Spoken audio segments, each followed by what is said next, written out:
guys, maluto tayo ng gulay na papaya. Ayan, gagatan ko yung papaya. Tapos ang lahok na is sardinas na may gata siya. Ayan, samahan nyo ako at tayo mag-umpisa magluto. Ayan, 2 baso yung gata. Ito yung lipotok at saka yung malabsa. Ito yung papaya, ito yung sardinas, ito yung sibuyas, luya, tsaka bawang. Ayan. Gagawin natin, lalagyan na natin dito lahat ng rekado sa kawali. Lalagyan mo dyan, lalagyan mo na tong gata. Ayan. Ngayon, lagyan mo ng gata, kukutawin mo yan. Ayan, nahaluin natin yung gata. Pag kumulo na yan, doon mo ilalagay yung papaya. Ayan, kumukulo na yung gata, pwede na natin lagay yung papaya.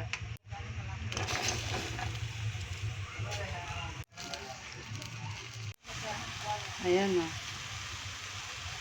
Lagyan na natin itong gata. Natin itong sardinas. Papakuluan lang natin to at pakatihan ng kaunting sabaw.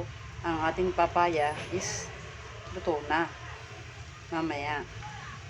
Ngayon kasi ay madaming pang sabaw kaya hindi pa siya luto. Kasi kakalagay lang natin ng lipotok at yung sardinas na lahok.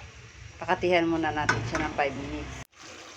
Ayan, luto na ang ating ginataang papaya with sardinas. Ayan. Lagyan natin yan ng sili. Ayan, luto na ang ating papaya with sardinas.